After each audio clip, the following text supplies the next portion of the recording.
J'ai un parcours assez atypique parce que j'ai commencé en fait par étudier les langues et ensuite j'ai voyagé en Angleterre, au Mexique où j'ai enseigné les langues justement et c'est en revenant où j'ai fait un master en management interculturel qui m'a ensuite amené à être dans la solidarité internationale.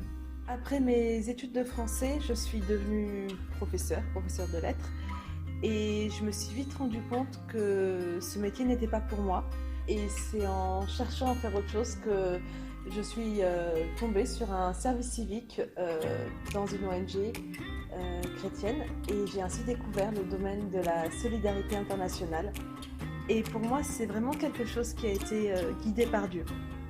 Lors de ce service civique, je me suis sentie utile. J'ai découvert que mes compétences pouvaient être au service de quelque chose qui me dépassait, quelque chose de plus grand. Et j'ai eu envie de continuer, et c'est ainsi que j'ai choisi ce domaine de la solidarité internationale. Au départ, je ne me destinais pas forcément à travailler dans la solidarité internationale, mais j'avais envie de cheminer avec les personnes et de les aider à avancer dans leur propre vie. Il y a quelque chose de commun dans cette volonté d'accompagnement. J'aime énormément la diversité de mon métier, la diversité des tâches, la diversité des personnes que je rencontre, la diversité des pays que j'ai pu visiter. Il y a aussi les valeurs pour lesquelles on travaille au niveau de notre association, l'association La Gerbe. Parce qu'on est une structure d'inspiration chrétienne et en fait la manière dont la foi nous anime fait qu'on a un regard sur les personnes dans leur dignité, quelles que soient les personnes, quelle que soit leur histoire, et puis aussi dans cette espérance que l'on a envie de transmettre aux personnes avec qui on travaille, c'est-à-dire de toujours croire qu'il y a un avenir qui est possible pour elles et qu'il y a un nouveau départ, quelle que soit la situation. C'est les histoires de réussite. C'est par exemple des partenaires en Roumanie qui accompagnent les adolescents des orphelinats. Ces adolescents qui statistiquement ont beaucoup de chances de tomber dans la drogue, dans la prostitution, mais qui grâce à nos partenaires arrivent à faire des études, à avoir une vie professionnelle et personnelle stable. C'est aussi en Bosnie notre partenaire qui aide des enfants qui mendient à aller à l'école, à faire des études, à se construire un avenir. Voilà, toutes ces histoires et encore bien d'autres, c'est ce qui me donne envie chaque matin de poursuivre dans mon métier.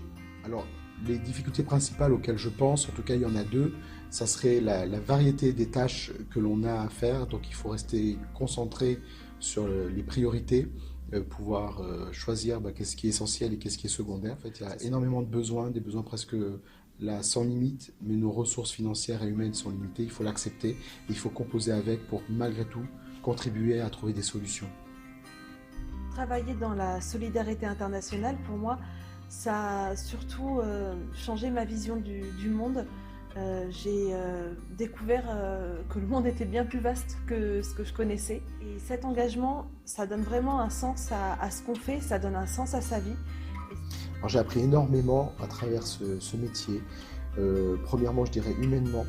Alors, il y a aussi tout un tas de compétences techniques liées à ce métier de la solidarité internationale, la connaissance de ce qu'est la solidarité internationale. Mais ce qui me paraît le plus impactant, c'est vraiment le fonctionnement de l'être humain, les différences culturelles, l'apprentissage, apprendre à travailler avec des gens différents, apprendre à trouver des points de rencontre, et puis apprendre à être orienté vers le fait de trouver des solutions sans s'arrêter sur les difficultés, parce que de toute manière, c'est un métier où on est sans arrêt confronté à des problèmes et il faut arriver, même si on n'est pas dans la perfection, à trouver des solutions. Et donc ça, voilà, je pense que c'est des qualités que l'on développe dans le temps qui sont pleines de valeur. Pour travailler dans ce métier, comme dans tout métier, il faut être professionnel. Il peut y avoir des fois un peu une idée d'exotisme, mais aujourd'hui l'exotisme c'est un peu dépassé pour la solidarité internationale. Il y a plein de métiers différents dans la solidarité internationale et chaque professionnel doit être professionnel. Donc ça c'est une chose. Après, il y a quelque chose qui est propre à ce domaine, c'est la capacité à se décentrer de son propre fonctionnement, de sa propre vision du monde pour comprendre qu'il en existe d'autres. De savoir travailler en équipe interculturelle, c'est d'être à sa place, c'est aussi d'être à l'écoute des autres, ces autres qui sont des partenaires à l'étranger, qui sont des bénéficiaires sur le terrain, qui n'ont pas la même culture que nous, qui ont des besoins spécifiques, et donc de ne pas arriver avec sa propre solution, mais d'écouter et de construire ensemble la bonne solution adaptée aux besoins, à la culture de ceux qu'on a en face. Ce qui m'a le plus marqué dans mon travail à la Gerbe, c'est le contact avec les salariés en insertion. Ce sont des personnes qui sont marquées par la vie, des personnes qui portent des cicatrices internes et parfois même physiques. Et derrière ces cicatrices qu'elles portent en elles, en fait, se cache un véritable trésor. Et ça change en fait la vision du monde, la vision des gens. Ça nous apprend à dépasser nos préjugés. Il y a quelque chose qui est récurrent, qui me marque dans ce métier, au travers de la rencontre avec les partenaires à l'étranger.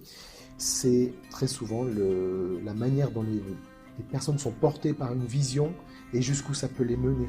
Ça peut être, par exemple, comment vous arrivez sur un terrain où il n'y a absolument rien et que vous arrivez 4 ans plus tard et vous avez un hôpital qui commence à fonctionner, aussi modeste soit-il, mais avec des vrais moyens, qui fait une vraie différence. Ou alors, je pourrais en avoir encore toute une palette de ces anecdotes de personnes qui transforment la réalité au travers de leur vision.